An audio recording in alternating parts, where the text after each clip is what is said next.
So my current drill press setup is pretty basic. It's a piece of plywood with dovetail ways cut into it that work with the micro jig dovetail AP clamping system. And I like it, but I don't love it for a couple of reasons. One, it doesn't have good dust collection. I have a hose back here that I use, but it's not built into the system and it's kind of finicky. And honestly, because it's not simple, I don't use it as much as I would like to. So that's one thing that I'm looking forward to about improving my current setup. And number two, these clamps work really great because they're super versatile and I can put them just about anywhere, but they're not smooth. It's not easy to adjust the fence. It's kind of a pain, and clamping work to the table is not as easy as I would like. I think this is a great table for beginning woodworkers, but as I use my drill press more and more in furniture making, I want something a little more reliable, and that's what this video today is about. Today we are upgrading our drill press table.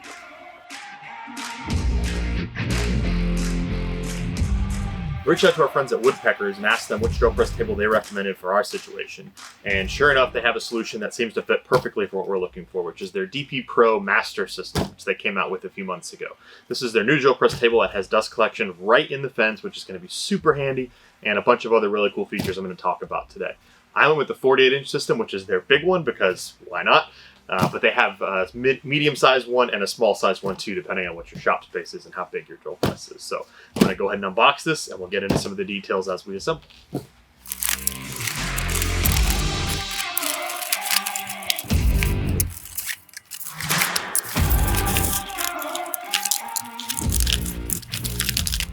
As I've come to expect from Woodpeckers products, this stuff was packaged like they were going to send it to the moon, so no damage on unpacking, which is always a good sign.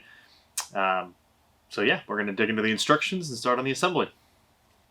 Although it's not important to everybody, I do appreciate the fact that Woodpeckers packs everything in paper products, so all of the stuff that it comes with is recyclable. If you don't care about the environment, that's cool, but it does make taking this to the dump a lot easier because I can throw it right in the recycling bin for paper products, which is super cool. Anyways, I'm going to continue unwrapping all this stuff.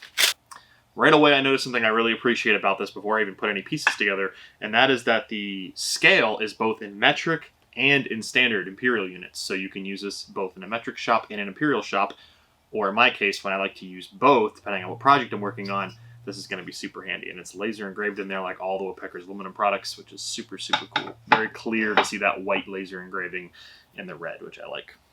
Another quick thing I noticed in assembling these and unwrapping everything is that both the fence supports and the main table are made out of Baltic birch plywood, and it looks like it's 1 inch thick.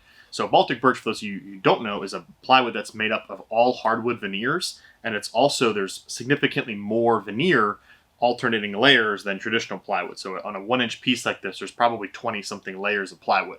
This makes it not only very stable, but less likely to warp and twist over time. So this is going to stay nice and flat like an MDF table would, but it's much heavier and much harder because it's not made of MDF. So much more waterproof, much more durable, and will stay flat just like an MDF table would. So definitely like to see Baltic birch in this product. I also appreciate that they put the letters for all the different hardware bags, so it makes assembly really easy because it asks me to find A, and sure enough, there's a bag labeled A. Makes it really easy to find what I'm looking for. First step in the assembly process is pretty straightforward. We're going to be attaching our fence rails. These are what the fence is going to slide up and down on. I've found it much easier to flip this over so that I can see the screw. So the screw is going to go into the bottom, which is pretty obvious if you look at how it goes together. And then you're going to put this T-nut on the other side. And that's what your rail is going to slide into through these machine grooves here. So anyways, I find it easier to flip it over, but you can do it right side up, whatever works better for you.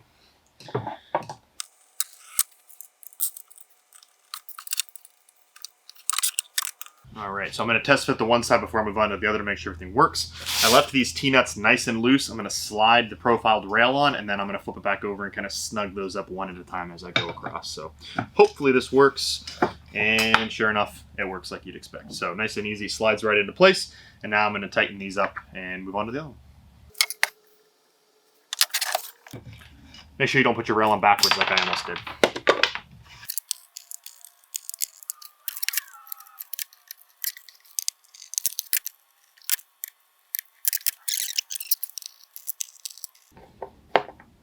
These are all Phillips head, which is really nice because I have them land on my workbench.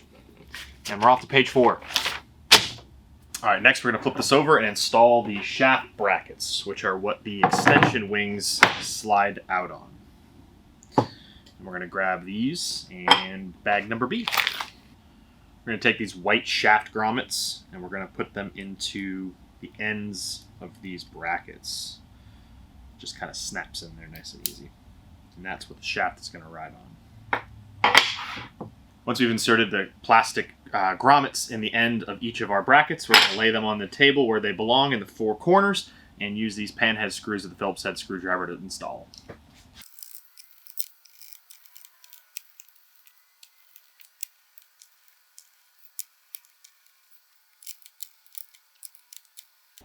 The kit comes with 4 stainless steel shafts. 2 of them have 2 holes and 2 of them have 1 hole, and that's going to be important to get right when we move on to the next stage of the assembly. So the 2 that have 2 holes are going to go in the front, so away from the U-shaped cutout. That's going to be where the neck of your drill press goes. The holes are going to be towards the outside, and we're going to slide the other end through the bracket that we put together a few minutes ago. And we're going to slip the E-ring over the groove that's in the end of the shaft.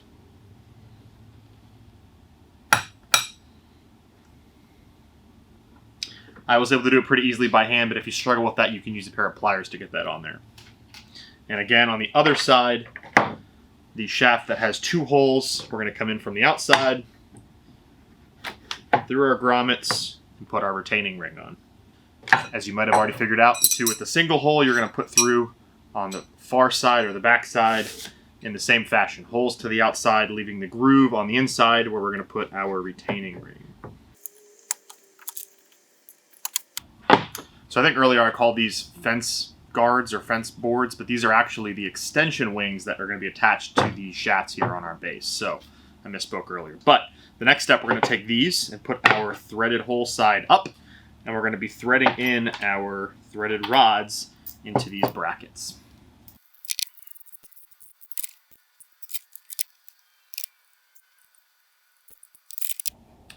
Screwing in the threaded inserts was pretty straightforward. Because these brackets are offset from one another, you want to make sure that you have 2 different layouts. So you've got lower holes and upper holes. So you want your 2 in the bottom and the 1 in the top to be either in the lower or the upper. And on your other one, you want to do the opposite. And that's going to help you offset your holes so that it matches up with your brackets, or your threaded rods, rather, so that it matches with your bracket. Now that we've got our threaded rods inserted into our supports, we're going to thread on a nut on each one of these all the way down to the bottom. And that's going to give us the right offset so that we can get this to level out perfectly with our table height once it's all assembled. At this point, I'm not going to worry about getting it exactly right. I'm just going to get these nuts on, and once I get it over on the drill press table itself, it'll be a lot easier to lay it out flat and get everything squared up nice and flat. Earlier I mentioned that when putting your threaded rods into your extension wings here, you want to offset so that one has them high and one has them low. That's so that when you flip this over, these end up flush. So if these are not even, you probably have your wings on backwards and you want to switch them. So check that out before you tighten everything down. Next, we're going to grab our drawer pieces, our box, our actual support bracket here, and the rails, which has hardware box C on it. Took me a second to figure out that's where it was because it wasn't with my other hardware bag, so just keep that in mind. All right, first up, we're going to remove the male from the female part of the drawer slide by pushing up on the lever that's on the side of the slide. So you're going to move it to the open position. And there's a little lever. You're going to pull on that lever, and it should slide right out nice and easily. If you've worked with drawers, these are normal drawer slides, so standard drawer operation here. Thankfully, these drawers come with hems built in, so it's really easy to get the alignment right. You're literally going to just put the slide right in place. And you're going to use these little panhead screws. Let me get my smaller screwdriver here. Take your little panhead screws, and we're just going to thread these in. You want to make sure that the open part of your slide is towards the back.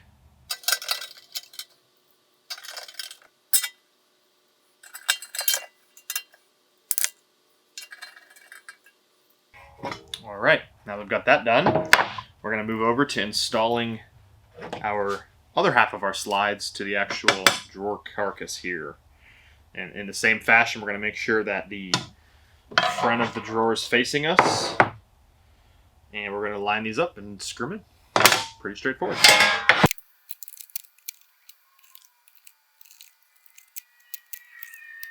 All right, just like that, we've got our female and male drawer slide pieces all installed. Pretty straightforward.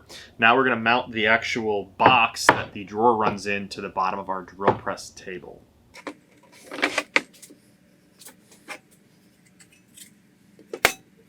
As with the rest of this assembly, it's pretty easy to mount this because there's already pre-drilled holes. We're just going to line them up and use the remainder of the 6 screws from the packet that we got with our drawer slides. So, easy enough.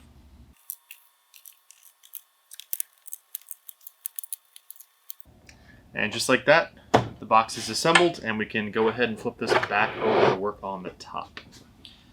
Now we're going to install the covers for the end caps on our fence system, because this actually pulls your dust. If you hook up dust collection or shop vac, pulls it through the actual rail, which is super nice because there's no extra hoses to mess with. Having said that, you can actually choose which end of your fence rail you want the dust to come out of. So in my case, I want it to come out of, actually I lied, this side over here, but you can set it up based on your shop and orient this coming forward, backward, left, or right, totally up to you guys and where your tools are going to be coming from.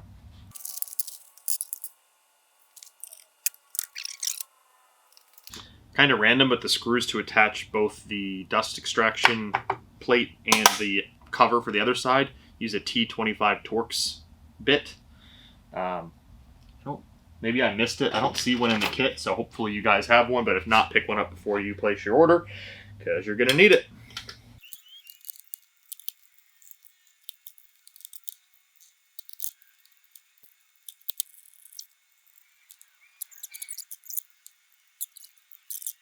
Similarly to the fence guide rails, the fence itself has metric and standard laser engraved marks, which is pretty cool. That's going to be super useful. Alright, next I'm going to go ahead and take these long nuts and thread them into our fence rails and put them through the slots on our fence system itself. After that, I'm going to open up the rest of this packet that these came with.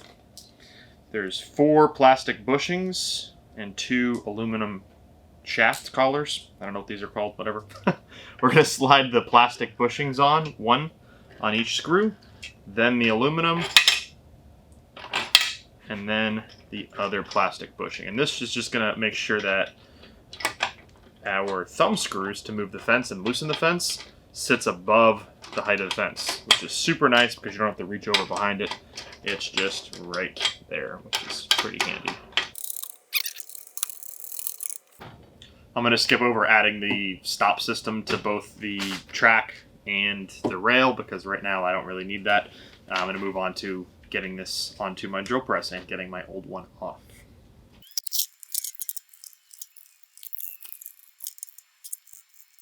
Alright, so I've moved everything out from my old drill press setup and I've got my new drill press table floating. It's not attached yet here.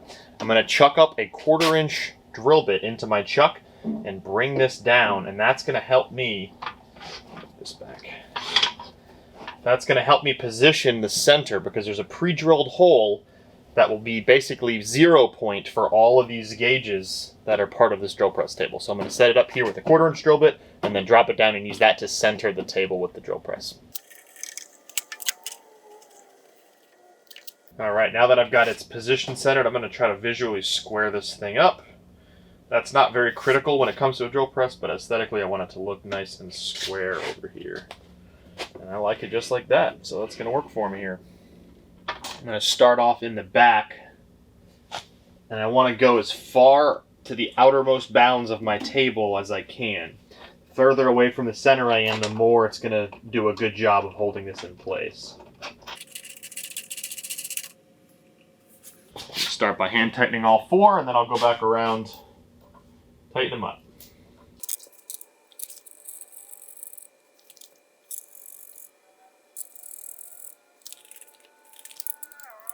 And I'm going to grab a wrench and snug them up a little bit at a time so I don't twist my table.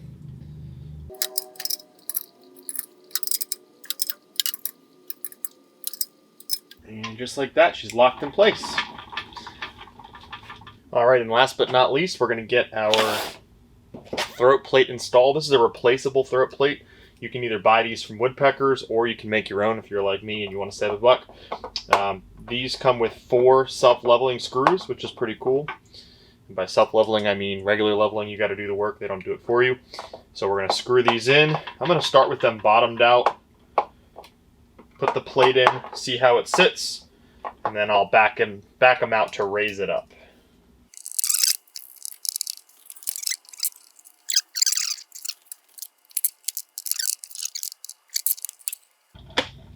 Another quick step I forgot that I saved for last is getting my wings leveled. So I'm going to go ahead and do that now just by adjusting the nuts underneath.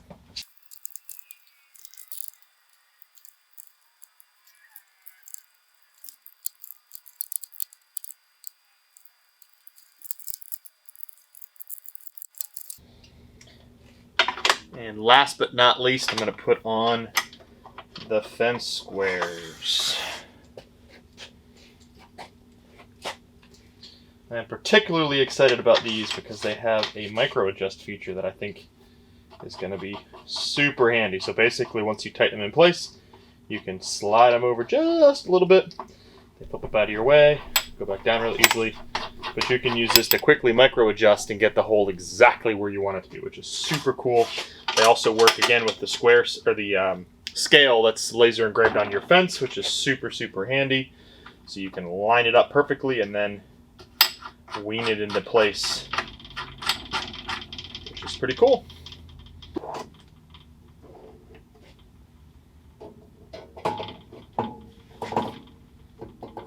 Installing the door is pretty straightforward. You're going to pull the inner rails out, slide them till they click, pull them till they click, and push them in there good the first time, and then after that it should go in nice and easy.